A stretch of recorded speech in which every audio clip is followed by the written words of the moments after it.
ఇంత మంచి సీఎం ఇక రాడండి భవిష్యత్తులో. ఎందుకంటే సుదీర్ఘంగా పరిపాలన చేశాడు, 15 సంవత్సరాలు సీఎంగా చేశాడు.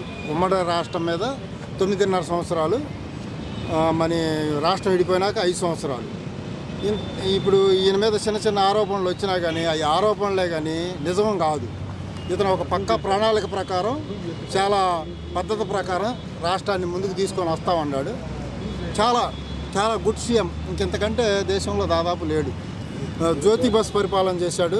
జ్యోతి బస్ తర్వాత ఆయన కూడా తర్వాత మమతా బెనర్జీ పడగొట్టి ఆయనకు కూడా కొంచెం బ్యాడ్ తెచ్చింది. అట్లా కాకుండా అంతకంటే కూడా బెటర్ సీఎం దేశంలో. పథకాలు నెంబర్ 1 పథకాలు ప్రారంభించాడండి. ఫస్ట్ దేశంలో, అది మన రాష్ట్రంలో వాటర్ స్కీమ్స్ ప్రవేశపెట్టాడు. పోలవరం కానీ ఏదైనా ఈ వాటర్ 13 జిల్లాలకి సస్యశ్యామలం చేయడానికి మంచి ప్లాన్ చేశాడు. ఈ ప్లాన్లో తిరిగే లేదు. రాష్ట్రం నెక్స్ట్ ఈ సీఎం ఇప్పుడు నెక్స్ట్ వస్తాడు సీఎం, ఈ పథకాలు పూర్తి చేస్తాడు. ఆ నెక్స్ట్ భవిష్యత్తులో ఎవడు ఏ పిచ్చివాడు వచ్చినా పర్లా రాష్ట్రం సస్యశ్యామలం అయ్యిద్ది.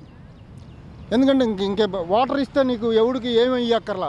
రైతుకు రుణమాఫీ చేయక్కర్లా, ఉచిత పథకాలు పెట్టక్కర్లా, ఏం అక్కర్లా. తాగునీరు, సాగునీరు పూర్తిగా ఇవ్వదలుచుకున్నారు.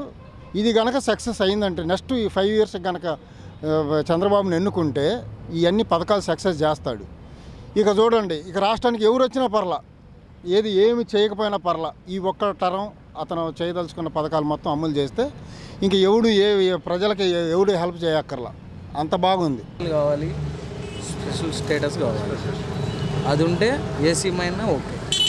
అది ఎందుకంటే విడదీసింది మన సీఎం కాదు, మన స్టేట్ కాదు, సెంట్రల్లో విడదీశారు. వాళ్ళు చూడాలి అన్ని స్టేట్స్ ఇండియాలో ఉన్నాయి అని వాళ్ళు ఆలోచిస్తే బాగుంటుంది. నేను అట్లా ఏం అనుకోవట్లా. ఎందుకంటే పర్లేదు, అసలు ఏం లేనప్పుడు ఈ మాత్రం అన్నా ఉందంటే ఓకే. ఏదైనా ఉంది అంటే సోర్స్ ఉండి చేయట్లేదంటే మనం అనొచ్చు. సోర్స్ లేవు. Thank you brother. టీడీపీదే డెవలప్మెంట్ ఉంటుంది. చంద్రబాబు నాయుడు అయితే చేస్తారు, చేయడం కాదు కానీ ఎక్స్పీరియన్స్ ఉంది కదా ఆయనకి. టీడీపీ వచ్చింది అనుకుంటున్నాం. ఎందుకంటే డెవలప్మెంట్ ఆగిపోయిద్దేమో అని. అది ఆయన చేసింది ఇప్పుడు దాకా బాగుంది. అందరికీ కావాల్సినవన్నీ చేస్తున్నాడు.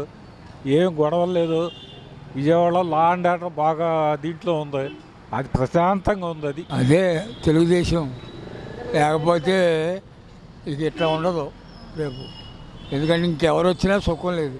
మళ్ళీ డెవలప్మెంట్ అవ్వాలంటే మళ్ళీ ఆంధ్ర మళ్ళీ మన స్టేజీ రావాలంటే మళ్ళీ ఇక ఎవరు వచ్చినా ఇక అవ్వదు. ఇది కుక్కలు చింపిన ఇస్తే అసలే లాస్లో ఉన్నాం, నాశనం అయిపోయాం. ఏదే మోడీ దెబ్బకి మన చీల్చినాకైనా ఇచ్చానన్నది ఇస్తే ఈ పాటికి బాగానే ఉండేది. కానీ అందరూ ఇప్పుడు వీడి మీదే పడ్డారు. అది వేస్ట్. ఈసారి వస్తే ఈ ఒక్కసారి చాలు. ఇక తెలుగుదేశం రాకపోయినా పర్వాలేదు. ఈ ఒక్కసారి ఇంకొకసారి ఇది ఒక్కసారి వస్తే ఇక డెవలప్ అయిపోయినట్లకి. ఈ వీడియో గనుక మీకు నచ్చినట్లయితే లైక్ చేయండి, షేర్ చేయండి. మరిన్ని వీడియోస్ కోసం మా ఛానల్ను సబ్స్క్రైబ్ చేయండి.